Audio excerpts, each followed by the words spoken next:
Welcome to Job Tales, the show where we find out about different professions from the people who know. Each week I speak to a new guest with a very interesting job. I'm Laura Leoncini and today my guest is Kris Van Den Berghe. Kris is based in Singapore and he's the head of security operations at Netflix in the Asia-Pacific region, APAC. It's an interesting personal path and career development. Kris, welcome to the show. When I think of Netflix, I think of film and series production and distribution. So your job is in security operations, so risk management, which makes me think of finance, not necessarily of motion pictures. So can you tell me what your job consists of? Yeah, I'm very happy to be here. And thank you so much for telling my story. It is a bit like particular, yes. So I look after security operations for the APAC region, which is everything in Asia, including Australia and New Zealand. Right. So we're looking at physical security. So it has nothing to do, because everybody asks me immediately, so you do cybersecurity? And then the first thing I say is like, nope, nothing to do with cyber. Okay, So, first thing. Okay, yes. That's out. Yeah, so we're looking at physical risk, and our physical security is based on, like I said, on the risk, and the risk profile of the company is based on actually the content that we produce. So based on my experience, everyone can love Netflix on a Monday, and suddenly everybody hates you on a Thursday because of certain content that we release. People are not happy about what we produce. People have opinions about it, and that exposes the risk of the company. So we're a company that leans into risk, so we're not going to produce things that you would see everywhere. So we try to create stuff that people say, I'm going to sign up for Netflix because I really want to watch this, or I saw a trailer and a teaser of this and this. That's really interesting. So we also try to touch on things that people really want to see, and that keeps us a very successful company with subscribers keep growing and growing. But yes, we certainly touch on things that are a little bit sensitive, right? Like certain documentaries in certain countries. Sometimes it's sensitive towards religion. Sometimes the content is quite sensitive towards like political statements, or these are like the documentaries that we produce. It's not like we create the content, but these things, when you see it on a screen, like sometimes creates conversations, right? You see on social media, and because of that, our company, like the risk profile changes, and we make sure from a physical point of view that our offices are secure, our employees are safe, and yeah, no one gets affected by the content that we release, and people can just focus on what they're doing and what they're good at, and we just look at everything in the background. Okay. So that physical security, I see. So that means that you're doing everything that's in your power to avoid and prevent any outcome, and like a dangerous outcome from the fact that you have Correct. diffused some Yeah. content that might not be well received in the country. So when we know, for example, that a certain trailer drops and a certain launch for content that might be controversial, then we anticipate, okay, around this time we're going to make sure that, so we have an Intel team. The Intel team monitors social media, monitors Twitter, everything related to a show, to people that are being mentioned that we're working with, from executives to everything. If we see a lot of negative sentiment popping up globally or specific in a country, then we know, okay, when this launch drops, when this movie drops or a show, then we know we got to get more in the spotlight, and then we can get attention. It can be from a government perspective, it can be from certain organizations, it can be from individuals that feels offended by certain things that are being said, and it's not so difficult to find our offices. So people show I up see. and want to express, sometimes just want to have a conversation, or sometimes are like really not pleased with the things that they see, and just unsubscribing for certain individuals is not enough, and they want to be heard and they want to express their feelings, and then people will show up, right? So when you're at Netflix, you're proud of it. So a lot of people, like in every big company, we wear, like, we call it swag, which means you have clothing with like a trailer of something that we produce, or Netflix branded, a hoodie or whatever. So if people see you walk around with that thing on it and a t-shirt on, and they assume that you work there, it's not the first time that people are being approached. Yeah. No, interesting. I mean, I remember when Netflix started. First time I actually knew about it, but Netflix is when I was living in Los Angeles, and it was still CD, sending DVD CDs distribution, yes. to, and DVDs, exact, sending DVDs to your home, and Yeah, with a return letter, then you could yeah, then correct. Yeah, you can then return it, and it was amazing. Then the progress is done since then, and now it's all like a full-fledged production. And I didn't know that there were jobs like this, and I mean it makes sense. I can also, I mean, I could ask, for example, if is this the reason why certain content you can see it in some regions but not in others, like a movie or a series. I can see it in the US, but then I cannot see it in Asia or in Europe. But we give like freedom of creation. I'm not going to say things I'm not 100% sure of, but I think that has more to do with licensing. Oh, And okay. So that's like more licensing, yeah, not yeah, much to do with security. Okay, we try to create like freedom of like creation, and I don't think we would restrict certain content to be shown in certain countries. That would be very rare. So I'm not going to say something that I'm 100% sure, but I think it yeah, has more to no do problem. with licensing in certain countries. But I think that would be the only reason.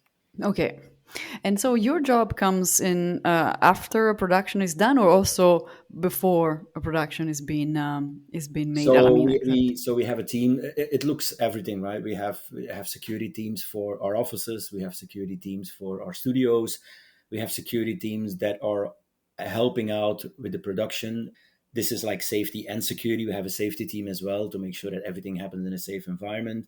The security team is make sure that everything is secure and people are not being harassed, nothing is getting stolen. So there's a physical footprint on the ground during like actually the whole process. We have a team that runs the events, so they do like publicity events, the trailer launches, awards. So actually, from beginning to the end, there's always going to be some form of support from one of the security teams during the process. Yeah. okay, I see. So now my question is, how did you end up with this job? What's your background, basically? So I got this job because I worked for a risk management company, and I was looking after their operations in APAC. Netflix was one of our customers, and Okay, I was approached by Netflix if I wanted to apply for an in-house role based on the collaboration that we had in the past. So I applied for the role, and then I had to go through the whole interview process with, I think, a long list of other applicants.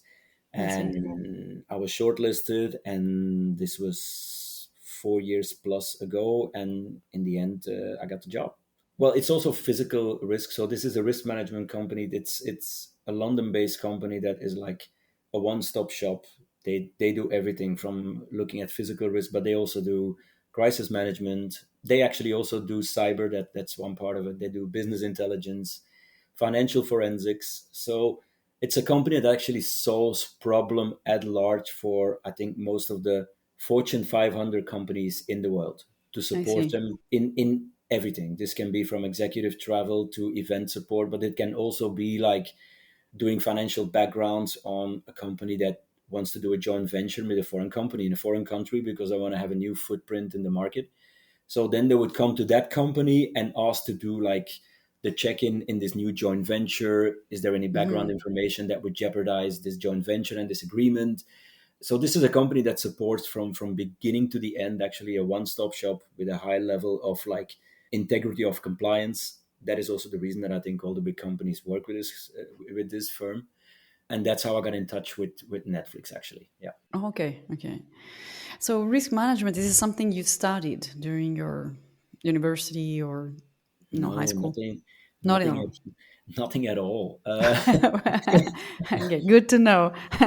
Because I'm No, sure some listeners will say, "Yeah, I want to no, know more." nothing. Like back then, I don't think you could study anything related to like security. When you talked about risk management, everyone said risk management. That means you're in finance, and I Yeah, was like, no, right. not really, because that's the only thing that back then that was interesting. So now I did something completely different. I studied physiotherapy, Okay, which was very, very different. it's Uh, true. Yeah, I wouldn't have yeah, guessed. during my studies, I figured out that was not going to be my future, and I was like, I need to do something completely different. It took a while before I like found the direction, what I actually wanted to do and what I felt comfortable with, and feeling like this is what I want to build my career in. So went to the federal police first. I switched from the federal police to the intelligence agency, so actually Okay. Homeland Security. and I had a very long career in that before I actually moved to APAC. So I was assigned to the protective services within the agency. So I looked at diplomatic security, and then I was assigned to the Belgian Prime Minister. So, Okay. and my job was interesting because, as I just said, I am Belgian. So NATO headquarters and European Union headquarters all in Brussels. Because of that, there was a lot of interaction with like foreign agencies, a lot of exposure, a lot of collaborations. Because of those big institutions in Brussels, it made my job like really interesting and gave me the opportunity to learn a lot about the security industry. What goes well, what doesn't go well, what can you learn, how do certain countries look at certain things. You could compare, you could learn a lot from it, and that made my job actually very interesting. What about security did you learn? Like if someone wants to approach the world of security, what can they expect to see or to learn? What I've learned in all my years in career in this job is like it's not rocket science. It's all about common sense and not try to over engineer things, because it's very easy to overthink things and suddenly see a threat and a risk in everything. And if you're going to do that, you're going to get a heart attack after 5 years in this job because it's not sustainable. So you learn how to anticipate. You also learn how to be proactive and prevent things from happening with sometimes really small implementations of things. You learn how to listen. You learn a lot of new things. You have to be curious about certain locations where you work. Every country is different. Every threat and every risk is different. How you approach things is different in every country. I manage APAC, and APAC is a large region with a lot of cultural differences. So every country is just different with different levels of threats, different levels you need to approach it, different things that are on people's minds. So generalizing is something that I tried never to do, Not because to do. then you become complacent, and then this job shouldn't be for you. Yeah. And what kind of a security outcome, like from the work you do up front in order to make the security job efficient? What's the outcome that comes from it, that you can say, okay, this is something where I know that my job has been successful and I was well prepared and it showed this outcome. Can you give me an example? Not necessarily from Netflix, but from your previous experience. I think when everything goes as planned and you're actually ready for whatever they throw at you. So I always believe preparation is everything.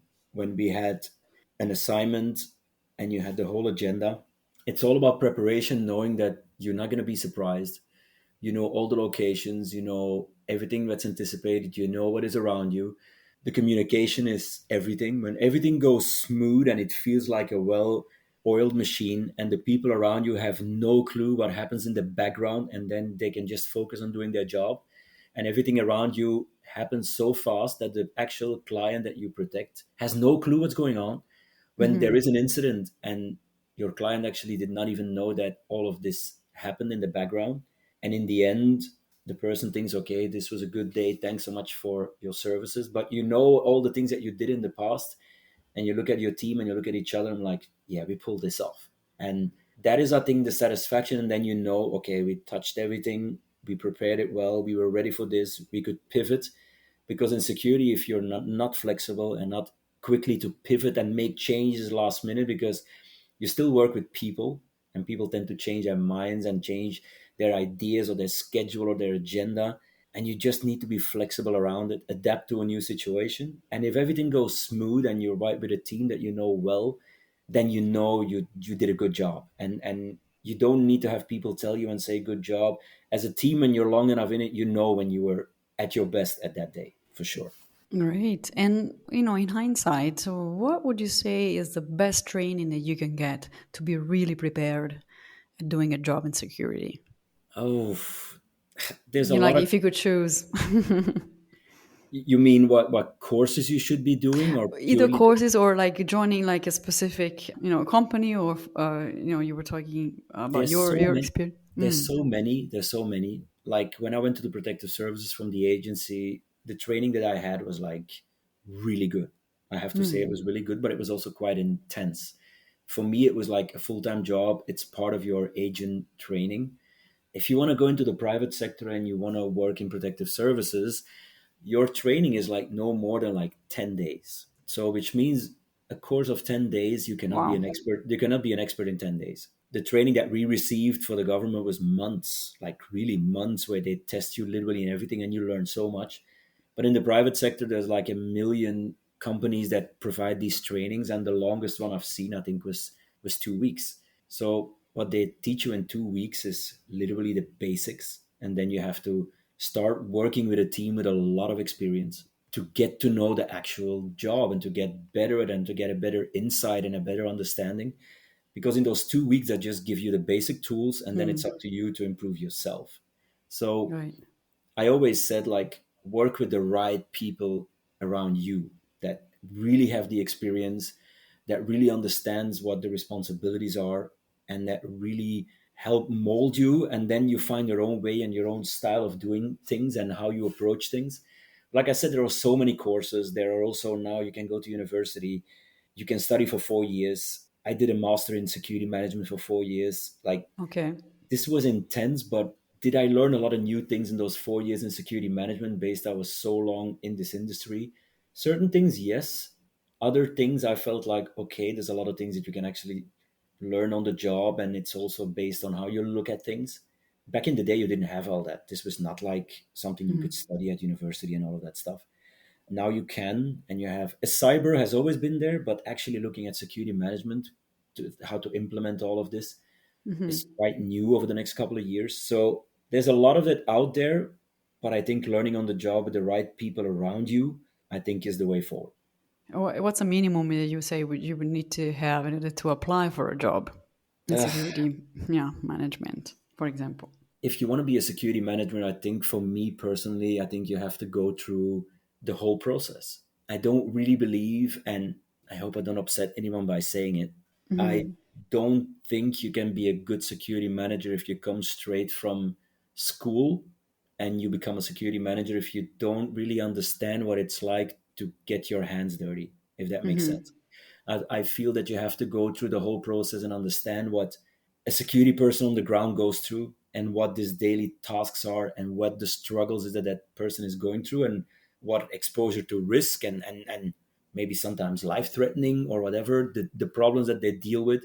You need to understand how leadership looks at security because that's very different than the people on the ground. You need to understand how you go through a crisis and how a company deals with it and how you deal with it operationally on the ground. They don't teach you that in school. So it Okay. looks good in the books and in a PowerPoint and in a presentation, but when you go through a real crisis, a real incident, and you have to respond to a situation, that is a very human element. How you react yourself, how things surround you. It's all so different. You can't train that. You can do a simulation and as many scenarios and training as what you do, but real life is still very different. And university is all very strategic and theoretical. So if you lack the Yeah. operational experience, I don't. I feel personally, but maybe people disagree with it. I feel that you have to go through the whole process to understand how security management looks like. Okay. Because now you're managing, right? So you're managing a team, I suppose, Correct. of people Yes. that do actually either protective services or are on the field, let's say, protecting a site, the premises, or. Yeah. So Okay. yeah, so I have a team that manages the region, and the region is split up in a couple of regions, and you have each a person that is responsible for that region, and then they have like the actual operational people reporting into them. So that's the setup. Yeah, Okay. Okay. And so, of course, as a manager, you need to have a different set of skills as well, organizational, managerial. It's very different. Very different, yeah. It's It's more much like more. being at a company and being a manager in a company. Yes, No. it's the same. It's the same. Yeah. It's a lot of people management. It's a lot of maintaining good relationships with your stakeholders. Because the thing I underestimated when I went into the private sector is that in a lot of company it takes a long time before people understand the necessity of security because Okay. in the private sector security is a cost center A cost. which Yeah. yeah, so to convince people that you should invest in it to prevent things from getting worse or like I've learned, especially with the risk management company, when we worked with a lot of different clients and we worked with a lot of different people, to convince people to invest money in their security was not always like easy. A finance person looks at it like, why do we invest so much money in security? Because when we see how much incidents we had, it almost costed us for the company only this much. So why do we invest so much more?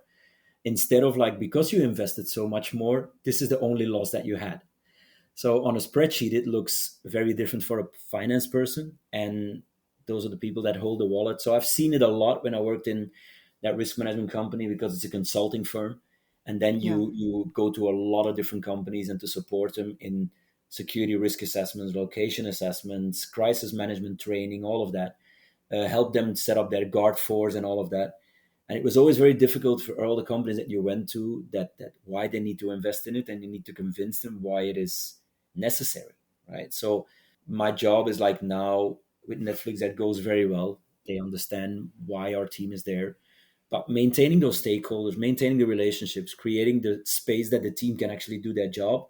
I think that's now the strategic side of it, instead of actually like being on the ground and making my hands dirty. That I don't do that anymore.